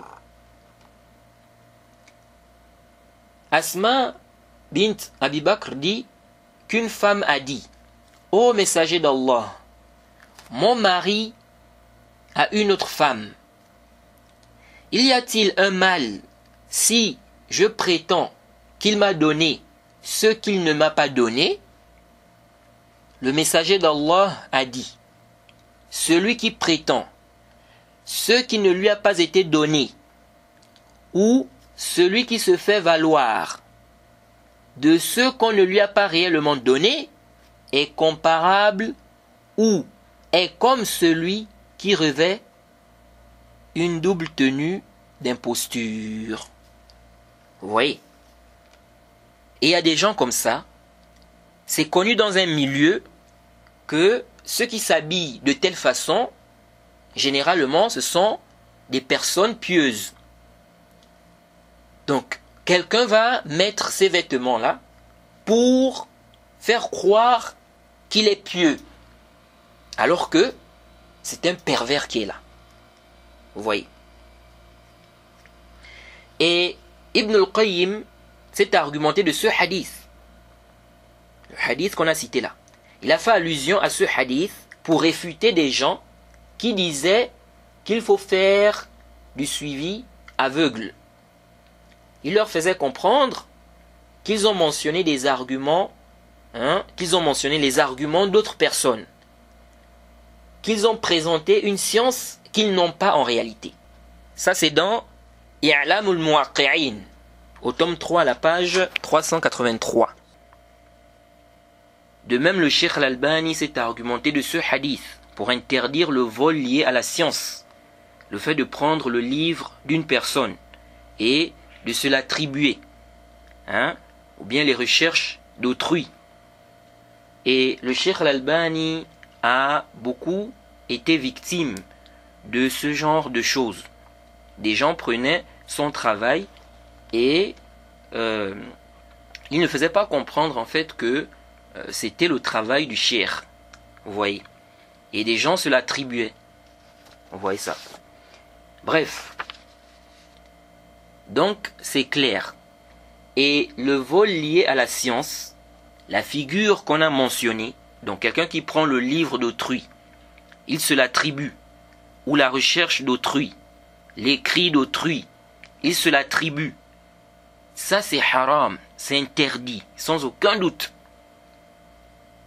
Jade, quelqu'un lève le nom de la personne, il met son nom, ça c'est haram. Et ça fait tomber la personne, ça implique une mise en garde, si son auteur ne se repent pas. Et c'est connu de nos salafs et des gens du hadith qu'ils mettaient en garde contre ceux-là qui volaient les hadiths. Et on a vu que voler les livres, c'est pire. Vous voyez, les livres des gens, les recherches des gens, tu voles cela, tu prends cela et tu te l'attribues. Il faut bien comprendre, parce qu'on va voir des figures qui ne rentrent pas dans, n'est-ce pas, le vol lié à la science. Donc, c'est connu chez les salafs que celui-là même qui vole les ahadiths, sa'ada la tombe. C'est pourquoi Ibn Abi Hatim rapporte dans le Jarh wa Ta'dil, au tome 7, page 228, on a posé la question à Yahya ibn Ma'in. On a vu ça concernant Mohammed ibn al-Hassan. Qu'est-ce qu'il a dit? Laysa bi thiqa, kana yasriqu al-hadith. Il a dit, il n'est pas digne de confiance, il volait les hadiths. Et c'est un mensonge. Tu prends le livre d'autrui, tu te l'attribues, tu mets ton nom dessus, tu prends l'écrit d'autrui, tu mets ton nom dessus, alors que ce n'est pas toi qui as écrit cela. C'est un mensonge. C'est un mensonge. Et le mensonge est haram. Ça fait partie des grands péchés même. Donc ceux qui disent que non, ça ne fait pas tomber la personne, hadha khata. Ceci est une erreur. Je parle bien de la figure qu'on a mentionnée. Quelqu'un qui prend le livre d'autrui, la recherche d'autrui, l'écrit d'autrui, il met son nom dessus. Ok? Il met son nom dessus. Il se l'attribue. C'est de ce qu'on parle ici. Parce qu'on va voir qu'il y a d'autres figures qui ne rentrent pas dans le vol lié à la science. Et changer juste quelques termes ne suffit pas. La personne va prendre le livre d'autrui, le livre, tout le livre. La personne met son nom. Elle a juste changé quelques petits termes. Non, ça ne suffit pas. Ou bien la recherche d'autrui. La personne se l'attribue. Et on retient de là un grand principe dans le manhaj. Et malheureusement, beaucoup de gens s'égarent parce qu'ils n'ont pas compris ce principe-là. Et même parmi ceux qui se réclament de la salafiyya. Et même parmi ceux qui se réclament de la salafiyya. Intabihu, intabihu.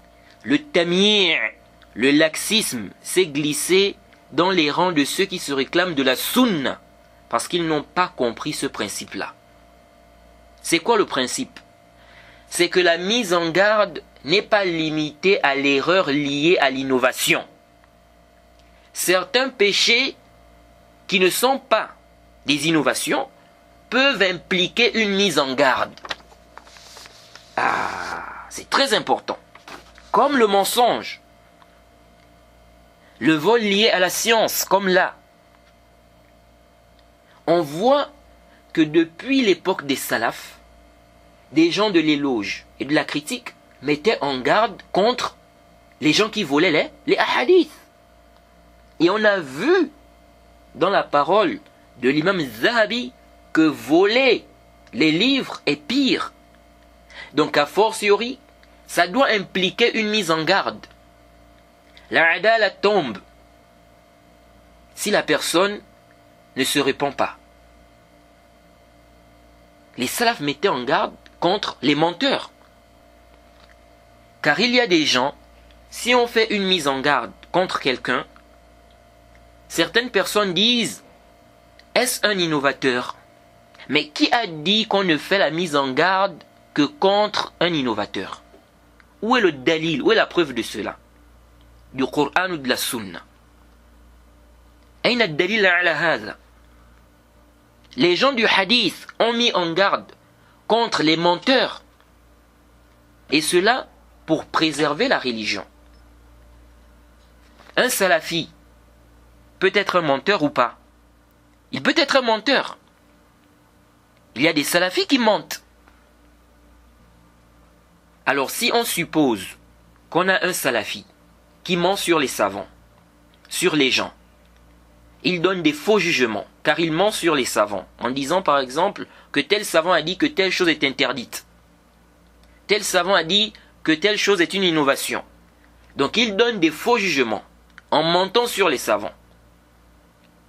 On ne doit pas mettre en garde contre lui, on doit le laisser égarer les gens, sous prétexte qu'il est entre griffes salafi. Un salafi qui critique ses frères salafis sans preuve. Il critique des gens sans preuve. Et ça crée des dégâts. On lui parle, il ne comprend pas. On ne doit pas mettre en garde contre lui, sous prétexte qu'il est salafi. Il se peut même qu'il devienne innovateur, qu'on le classe parmi les innovateurs. À cause de ces agissements-là. C'est pourquoi on a même un autre problème. Ceux qui limitent l'innovation aux grandes innovations, comme celles liées à la croyance des noms et attributs. Les innovations liées à la croyance des noms et attributs, ou au destin, ou à la fois aux anges. Ils te disent, un tel n'a pas contredit la croyance des gens de la sunna dans les noms et attributs, dans le chapitre de la foi, en ce qui concerne la foi aux anges, la foi aux livres, au destin. Il n'appelle pas au shirk. Il n'appelle pas aux révoltes contre le gouverneur ou bien contre les gouverneurs musulmans. Pourquoi mettre en garde contre lui? Pourquoi le rendre innovateur? Ça, c'est à cause de ton ignorance du manhaj.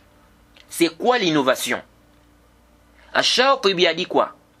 Il a dit, parlant de l'innovation, c'est une voie inventée dans la religion qui ressemble à la voie légiférée et par laquelle on recherche, en l'empruntant, ce qu'on recherche en empruntant la voie légiférée.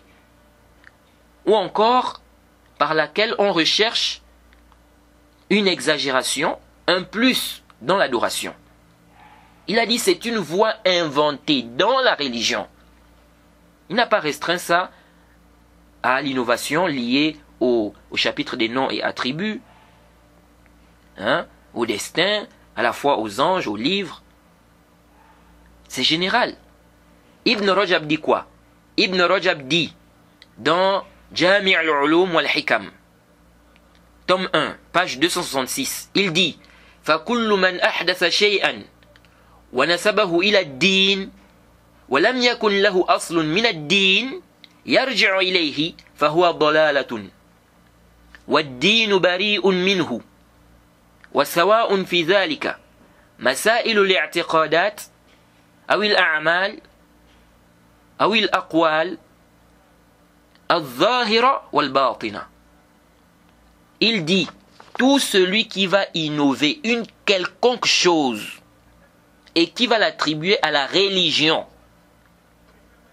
et qu'elle ne repose sur aucun fondement faisant partie de la religion, alors ceci est un égarement. Il dit فَكُلُّ مَنْ أَحْدَثَ شَيْئًا وَنَسَبَهُ إِلَى الدِّينِ وَلَمْ يَكُنْ لَهُ أَصْلٌ مِنَ الدِّينِ يَرْجِعُ إِلَيْهِ فَهُوَ ضَلَالَةٌ. C'est clair. Tout celui qui va innover une quelconque, il dit bien ici فَكُلُّ مَنْ أَحْدَثَ شَيْئًا, tout celui qui va innover une quelconque chose et qui va l'attribuer à la religion et qu'elle ne repose sur aucun fondement faisant partie de la religion, alors ceci est un égarement. Et la religion est innocente de cela.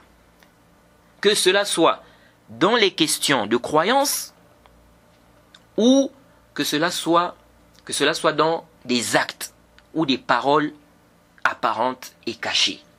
C'est général. Et ce qui montre que l'innovation n'est pas limitée aux grandes innovations qu'on connaît là, ou à ce qui est lié au chapitre des noms et attributs, ou bien au chapitre du destin, ou bien la foi aux livres, aux anges. Le prophète Mohammed sallallahu alayhi wa sallam dit quoi? Le hadith est dans le Sahih al-Bukhari. Le hadith numéro 2697. Et dans le Sahih Muslim, c'est le hadith numéro 1118. Le prophète Mohammed sallallahu alayhi wa sallam dit ceci: Man ahdatha fi amrina hadha ma laysa minhu aw fihi fahuwa raddun. Le prophète est clair. Man ahdatha fi amrina hadha ma laysa minhu aw fihi fahuwa raddun. Le prophète Mohammed sallallahu alayhi wa sallam dit: celui qui va innover dans notre affaire-ci, donc dans la religion, ma laysa minhu, ma ici là c'est général. On avait déjà vu ça dans les fondements de la sunna, si je ne m'abuse. Ma laysa minhu, c'est général. Tout ce qui n'en fait pas partie. Donc tout ce qui ne fait pas partie du din, apporter ça, c'est rejeté. Donc, l'innovation est générale. Le prophète dit, celui qui va innover dans notre affaire-ci, ma laysa minhu. Ma ici c'est général, il faut repartir, n'est-ce pas, dans les explications des gens des usul. Ma ici là c'est général.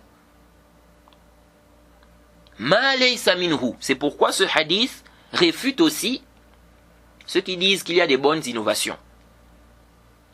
Il y en a réfuté cela dans les fondements de la sunna. Le prophète dit ma laysa minhu. Donc ce qui n'en fait pas partie, il dit quoi? C'est rejeté. Ce n'est pas accepté. Donc l'innovation ne se limite pas, n'est-ce pas, aux innovations liées au chapitre des noms et attributs, liées au chapitre de la foi, liées aux questions du destin, la foi aux anges, aux livres. Non, c'est vaste. L'innovation, c'est quelque chose de vaste.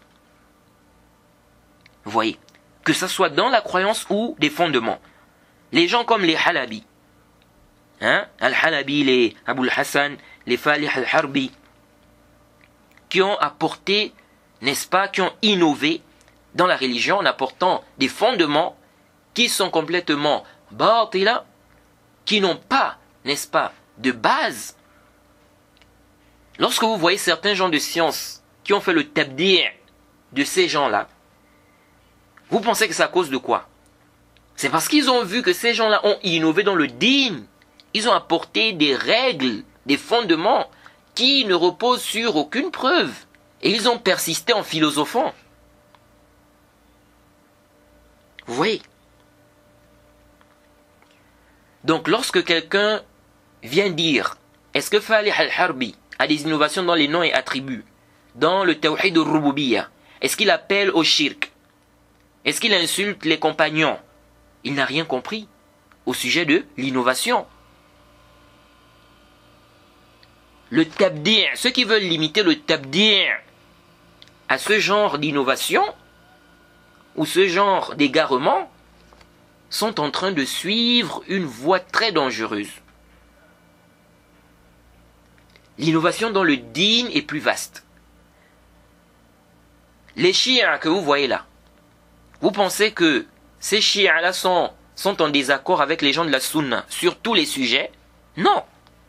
Il y a certains sujets où ils sont en accord avec les gens de la sunna. Mais ça n'empêche pas de faire leur tabdi', leur takfir même. Vous voyez?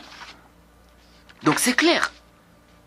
Et Allah a dit, وَمَنْ يُشَاقِقِ الرَّسُولَ مِنْ بَعْدِ مَا تَبَيَّنَ لَهُ الْهُدَى وَيَتَّبِعْ غَيْرَ سَبِيلِ الْمُؤْمِنِينَ نُوَلِّهِ مَا تَوَلَّى وَنُصْلِحِ جَهَنَّمَ وَسَاءَتْ مَصِيرًا. Soit 4 verset 115. Et quiconque fait scission avec le messager, après que le droit chemin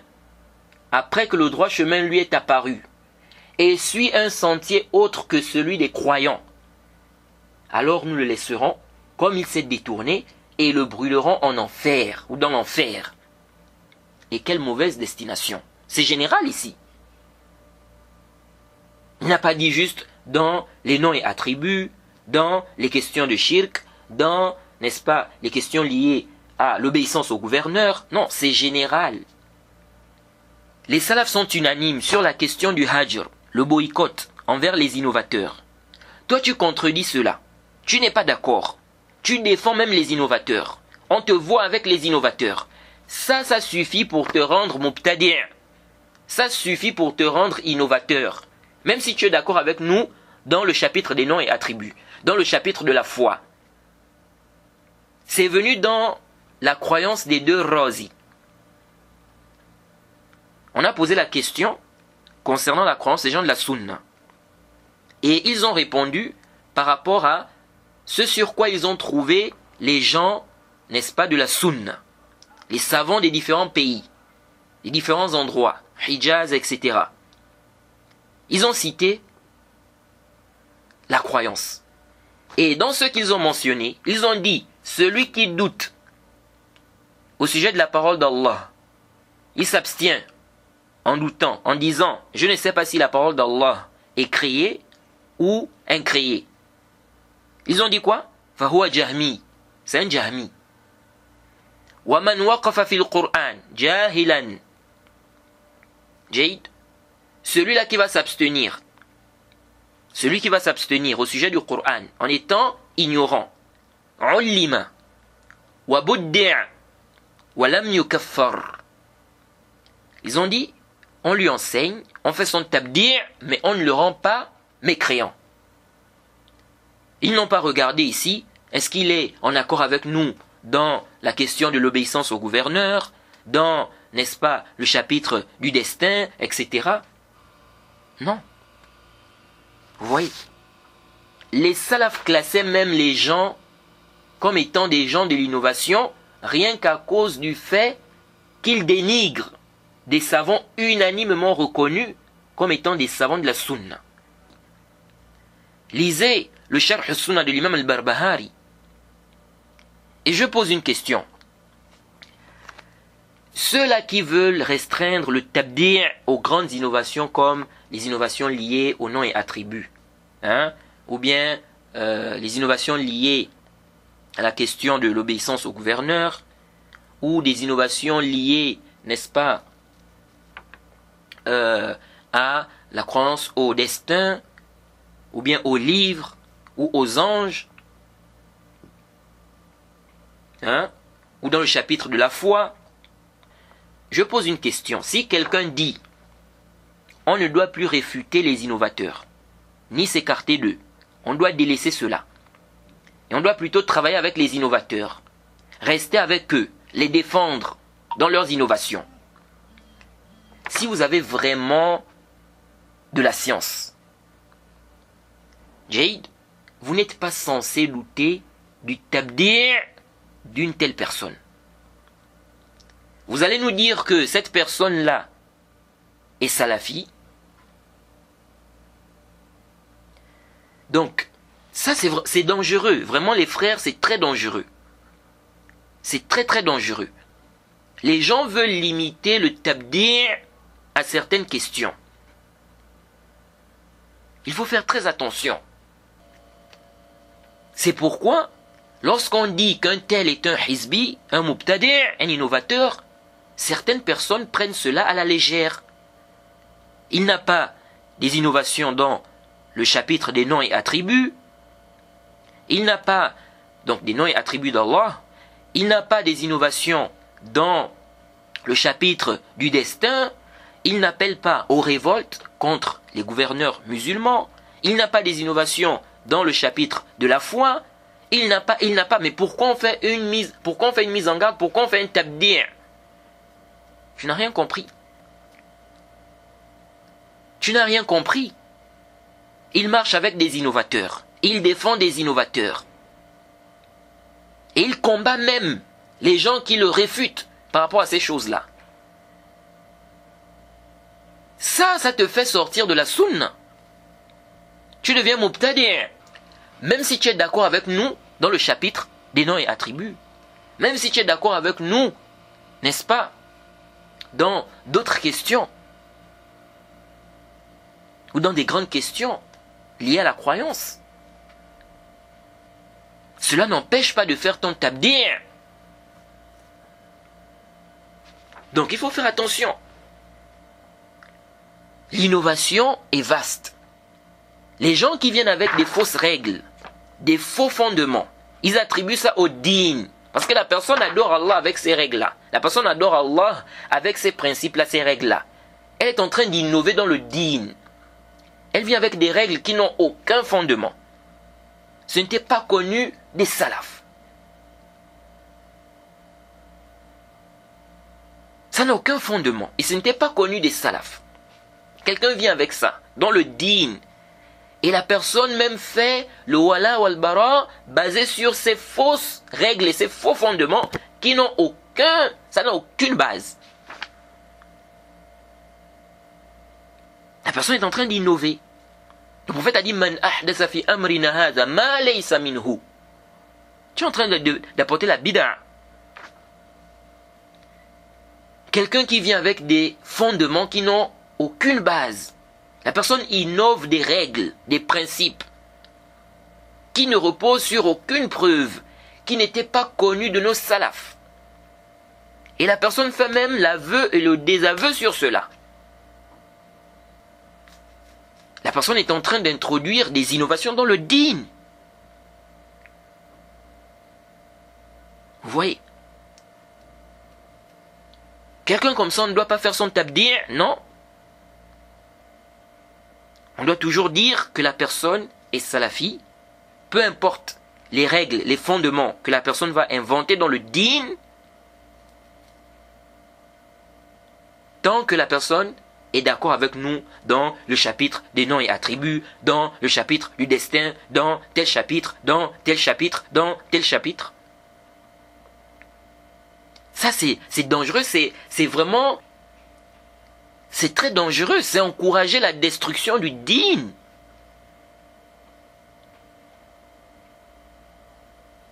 Donc il faut faire attention.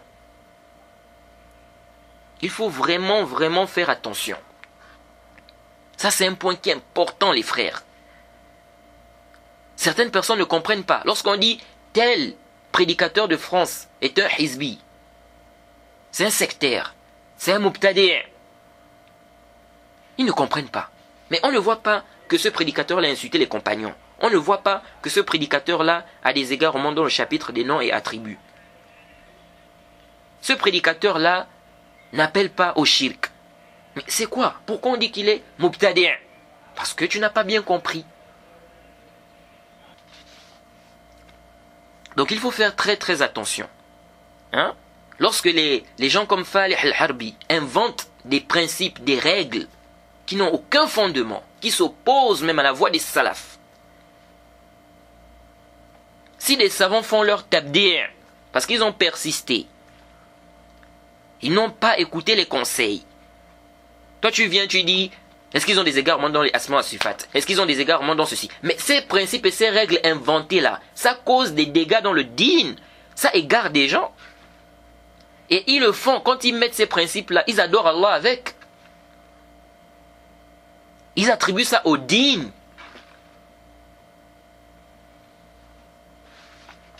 Donc il faut faire très attention. Il faut faire très très attention. De même, ceux qui disent qu'on ne met en garde que contre un innovateur, on ne met pas en garde contre un salafi, هذا قول باطل من أبطل الباطل. Ça fait partie des choses les plus fausses qui existent. Comme ce qui a précédé, le fait de restreindre le tabdi' aux grandes innovations liées aux questions de la croyance. Et ce qui montre la fausseté de ce genre de choses, ce sont les preuves et la pratique des salafs, les gens de l'éloge et de la critique. Et on va revenir sur ce point-là dans le prochain audio. On va d'abord s'arrêter ici, parce que je vois que l'audio est déjà long. Donc, on va s'arrêter ici. Et le prochain audio, on va revenir sur cet aspect-là. C'est très important, les frères, concernant le manhaj. On peut mettre en garde contre un salafi, même si il n'a pas d'innovation. Ou même si on n'a pas fait son tabdi'. On peut mettre en garde contre lui à cause d'autres choses, comme le mensonge. Et cette question-là, du vol lié à la science, nous montre qu'on peut mettre en garde contre quelqu'un, contre un salafi, ok? Car celui qui pratique le vol lié à la science peut être salafi. Donc, il faut faire attention. Il faut vraiment faire attention. Donc, on va revenir sur ce point-là. Et aussi, on va répondre, n'est-ce pas, à la problématique qu'on a soulevée concernant le vol lié à la science. Et on va voir aussi ce qui n'est pas considéré comme vol lié à la science. On va détailler cela au prochain audio, Inch'Allah. Donc on s'arrête d'abord ici. On demande qu'Allah nous facilite, qu'il nous accorde la compréhension de sa religion.